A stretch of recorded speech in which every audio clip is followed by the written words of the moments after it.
fighter pilot story, which is the story of his outfit, Oh, okay?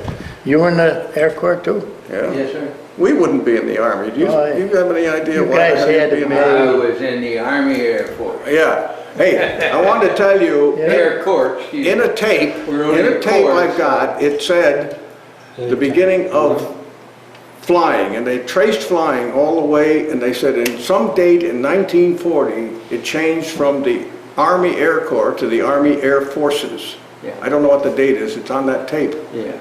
I don't know what the date is. I had a bone to pick with the Army Air Corps. Did you? Yeah. Yeah. We got strafed. We didn't know. By We didn't them know. on We Saipan. didn't know. Yeah. That was somebody else. Yeah. That was somebody else. That was another outfit. What, That was the Japanese, we were the Japanese attacking, Corps. we were attacking this hill, all right, Where? and Saipan. Oh, that had to be the other And people. these guys were flying over. They must have called in for Oh, I know that. support, air support. Yeah. We were running up the goddamn hill when they were coming over. They mistook us for Japs. That was the Marine Corps. Well, And they yeah, knew we who had they to were blame it fighting, on shooting somebody. at. But anyway, Touche. the platoon sergeants carried that, what do you call it? It was like a big, The blanket, the orange like blanket. a big plastic thing. It was Yeah. red on the one side, and I grabbed that son of a bitch and held it out. And the lead plane coming in, It's Right, called it the is. Oh, they cerise did? panel. yeah. And they found out it wasn't, It's called the cerise panel. But When I was with Patton, they we had it on fired, the back of our tank. tanks, Over yeah. there. the plane before, when the first pass they made, fired rockets and took out one whole platoon, a C company. Boy, it happened in the war. And where the hell is he? I'll come to him. I'll show you the platoon All sergeant right, let me reposition this camera. that got killed. I can sit on the floor if you want. Well, just sit on the side, Nick. you'll be all right. There you go. There. How do you need fair? We're here with Nick Grinaldo. It's July 23, 2002. We're at the New York State Military Museum. Okay, Nick. Okay. He's from Troy, New York. He was acting company commander at the time. And this is Bernie Tuga. I don't know where he came from, but he got killed on Saipan. John Sheehy, first sergeant, he's from Troy, New York, but was killed in Europe in the tank corps. Kirby, I don't know where he came from. He wasn't with us that long to find out, okay? Now, these are the Troy people. Duke Brown, I'm calling him by his nickname, That's Duke great. Brown. This was Joe Cardney, he was from Troy. George Chiplock, he was a sharpshooter, he was from Troy. Tippy Canair, Troy. Sergeant Eaton, Pete Eaton, he was from Troy, and he got killed in Europe. Bill Fletcher, this is the son of Captain Fletcher. When I enlisted, Captain Fletcher was a company commander, Okay. and this was his son, Bill. This is Helmut Dutch Haig. Helmut Haig, yep. He left the company and went to OCS and wound up in Europe, Brigadier General. Really? He just died 2 just years died? ago, right? Yeah, about a month, yeah. Roger Horan, he was from, these are all from Troy. He got killed in Europe. Hussey, he come home, he was from Troy. Billy Kuhn is still alive. I was talking to him 2 days ago in Waterville. Tom Morsey, when he come home and went to work for the city of Troy. Joe Murphy, he come out a captain. He was OCS. Al Romano was from Water Elite. He got killed on Saipan. Joe Pirtle was from Troy, South Troy. Lacey, he was from Troy. Kiefer, he got killed on Saipan, from Troy. This fellow was from the city, New York City. He was one of the first draftees. So was this guy. Fitzsimmons was from New York. Fred Diodine, he was from New York. Arnold Carpenter was from Troy. Witowski was from Cohoes. Welcome was from Troy. O'Brien was from Troy. No Foul was from Cohoes. Shaughnessy from Troy. Vince Sheeran was from Troy, he's still alive. Tom Sweeney, he was from Troy. Herbie Thielman was Troy. Ray Toomey, we called him Beer Eyes, he was always drunk. He was from Troy.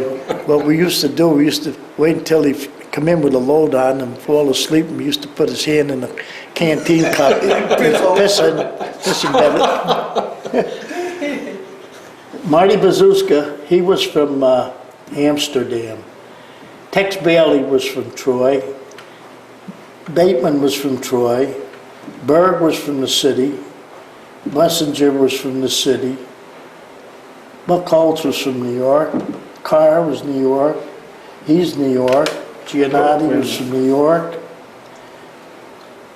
He was from New Nick, your York. hand is obscuring the Pardon? pictures. If you put your hand down lower. Oh, okay. He was from New York. Billy Eckhart, he was from Water Elite, Good point with that. and he got killed on Saipan. Dunham, is it? Yeah, Dunham, he was from Troy. Dukar was from Cohoes. John DeFazio was from Troy. He just passed away about 2 years ago in New Jersey. That's where he went to live. Fred Davey was the platoon sergeant that lost the whole, when I said before they blew the platoon apart, he was the platoon sergeant at the time. Let's just lift this up, Nick. So Oh, hey, a little more that's, height. All right. yeah. Good idea. Okay, we got as far as Davey. Davy. Davison was from New York City. Dan Cesia was from New York City. Dimitrik, New York. Sharon Conan was from New York. He was from New York, Ciccarelli. This guy was from Troy, New York. And who's that guy? Grinaldo. Hughes from New York. Point to that Grinaldi again, will you? Okay. Jimmy Johnson was from Troy. Kaplan was from New York, mostly all Jewish guys. Maxie Kroll, he was from New York. Lucky was from New York. Lumberg, New York. That was Loby, he was from New York. Manda was from New York. Mariano, New York. Metcalf, New Is York. that Joe? Joe Mariano? No. Oh. Mundus was from New York. Russell Ogden was from Troy.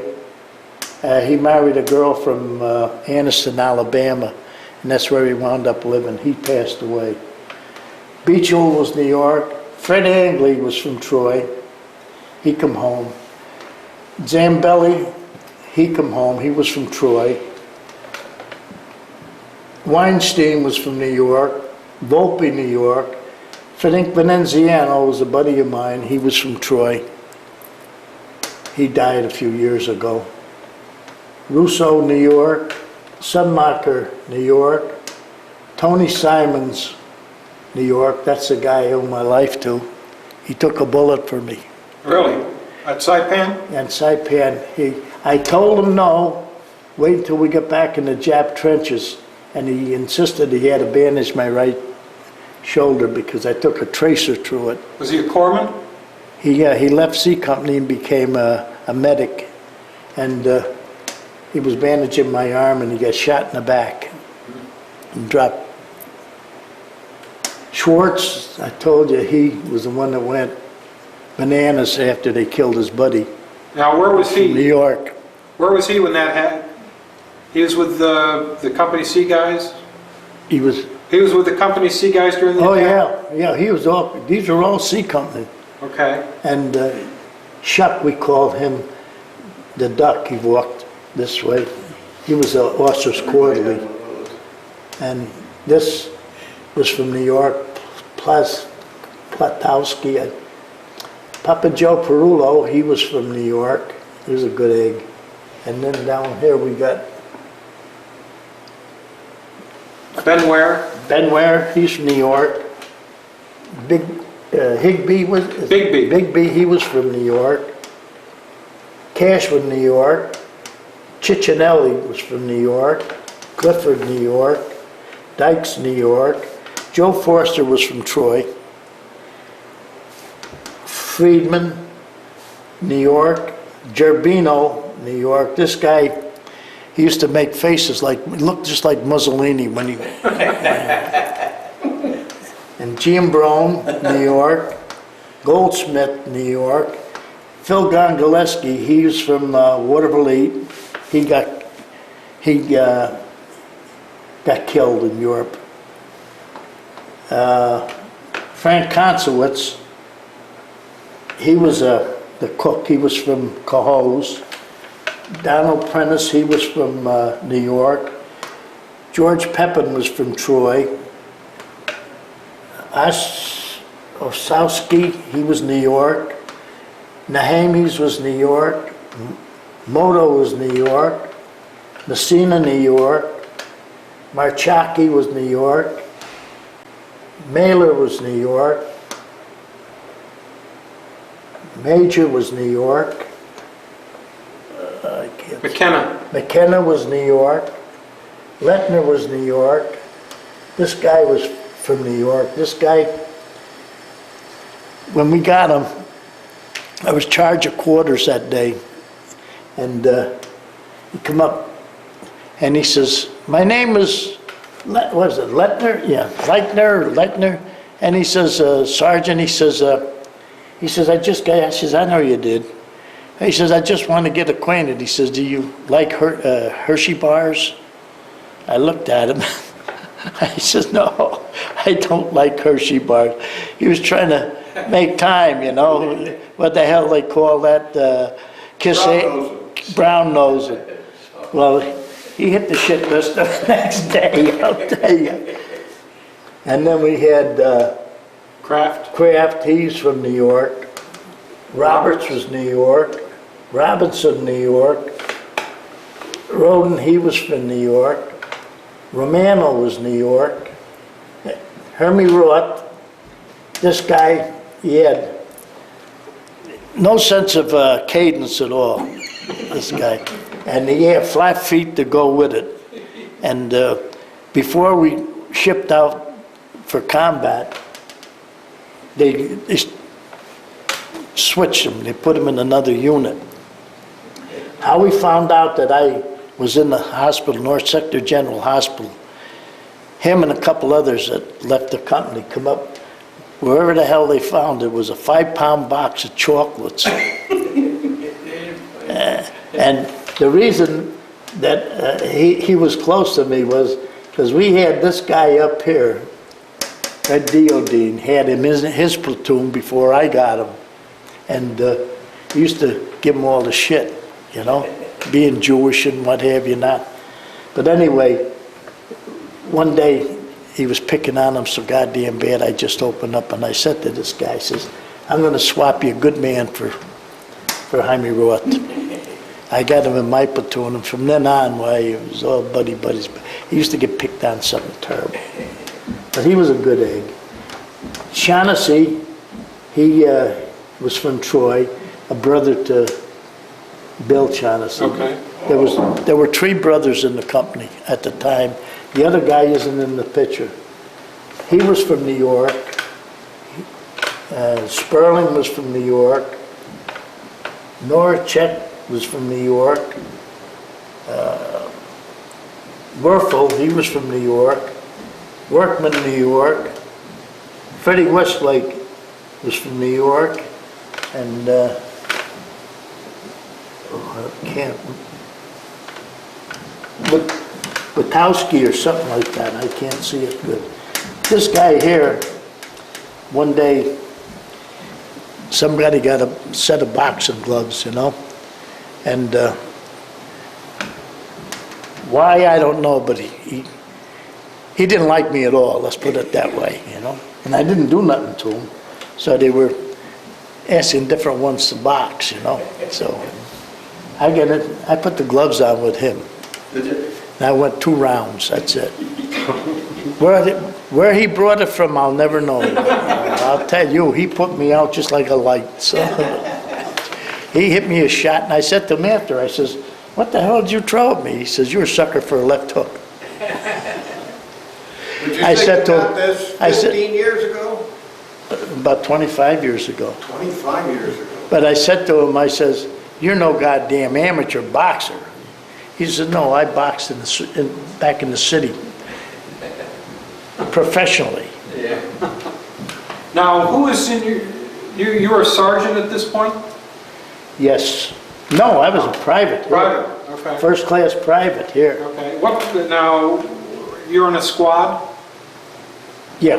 Okay, who's in your squad? Haram was my squad leader when I first went in, but then I was switched to Dutch Hag squad.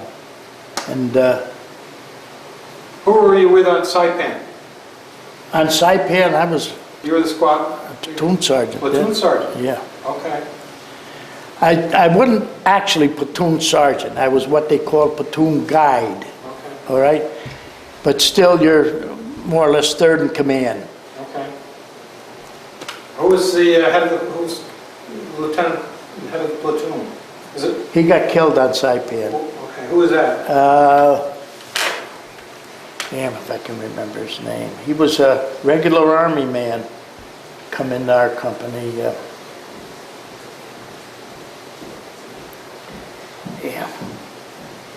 I can't remember shit anymore. Was he a good platoon commander? He was a good man. He got hit on Saipan right off the bat. The minute the Japs hit us early in the morning, he took a bullet and blew the bottom part of his jaw right off. He had no bottom jaw. But he spoke enough to say, "Nick, get the men back to the Jap trenches, dig in down there in the Jap trenches." That was Maripy Point. And right after that, he got hit. And we tried to get him back. He says, "No, leave me. I don't want to go back. Leave me. Just take the men back to the trenches." And he says, we wanted to pick him up and take him with us. He said, "No way." He says, "No way. Get lost. Get back there." And we didn't get 10 feet. Boom. He blew his brains out. Oh, He shot He himself? shot himself. oh, he knew. Boy, your whole job going. Yeah, he knew he was going to be disfigured and everything, you know. How many, when the attack initially hit, how long was it between that point and when you got back to the Jap trenches? Oh, maybe half an hour. Half an hour? We had to fight our way back. There were more goddamn Japs behind or in front of us than there was behind us. Really? We're all around us. We were running shoulder to shoulder. It was all hand to hand back then. For that particular period until we got into the Jap trenches. And How many then, guys got back out of the platoon? not too goddamn many. No. Not too goddamn many.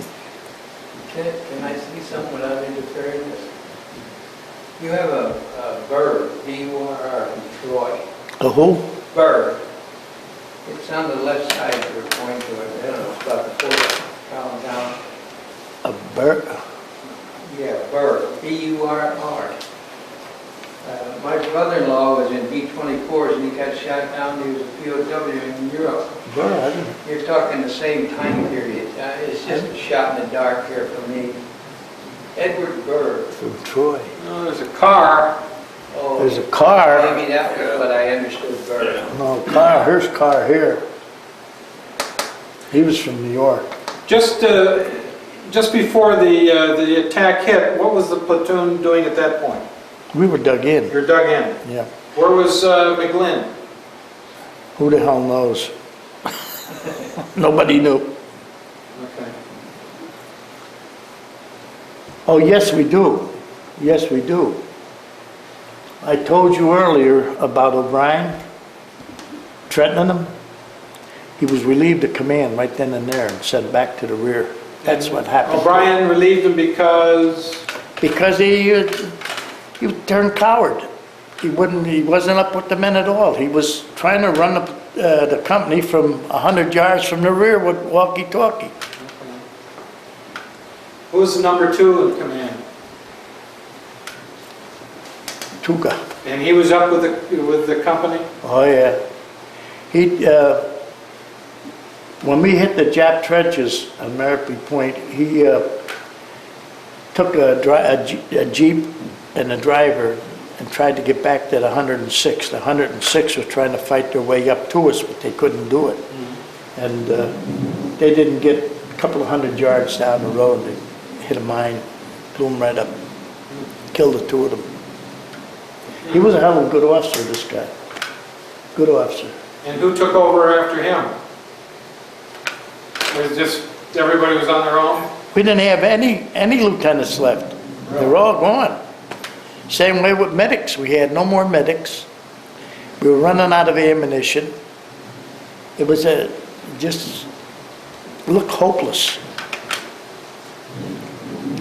And later that day, I have to say this, the Japs were trying to come up the beach, and when they did,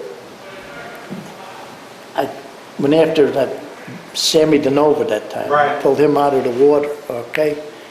Well, I was down there, I noticed all these tits sticking up out of the sand, and I knew they were landmines. The whole goddamn beach was mine there. Because just a short ways from there was a Jap naval base. Was not Tanapeg,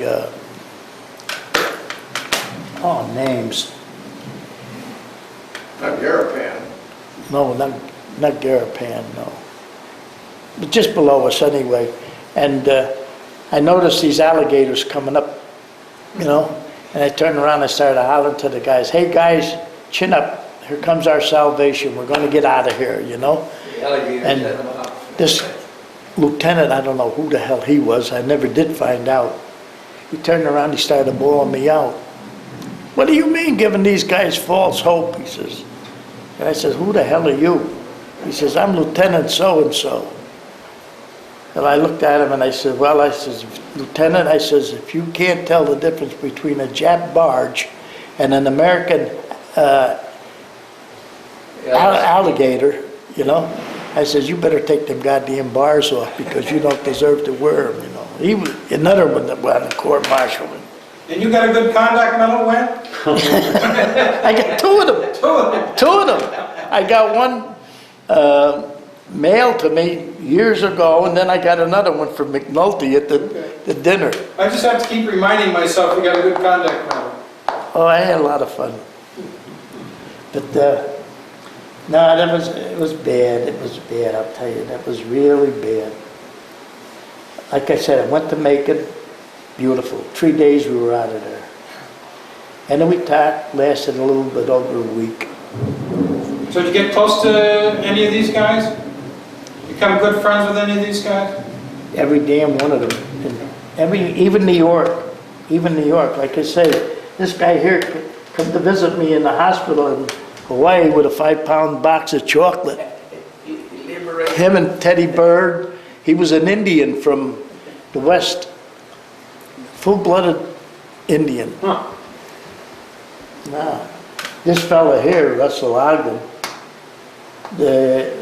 when I was in the Marine Hospital, and in Saipan, the field hospital. I woke up the next morning bouncing, and he had the one end of the litter, put me on the plane to fly back to Hawaii, because I had some more operations on the arm back there, because I had gangrene set in that time. No, they were all good guys. This fella here, DeFazio, his father, his brother runs DeFazio's Imports in Troy on Ford Street. Okay. And I always went down there for the cheese and stuff, you know. So I turned around and I said to his brother, I says, "How's little John?" I says, he says, "Nick, he lives in New Jersey." I turned around and I says, "Geez," I says, "the next time he comes up or he calls, tell him I was asking for him, you know." About 2 weeks later, I picked up the newspaper and then the obituary. That same picture right there, same identical picture, he died in New Jersey. I felt like I put the kiss of death on the guy, you know. Well, we thank you very much. I thank you, and I hope I know it'll be in good hands here. It'll be in good hands, and we appreciate you thinking of us and stopping by. We appreciate you stopping by. I'll stop by with that other thing. Okay? If you're here most of the time. Yes, I am.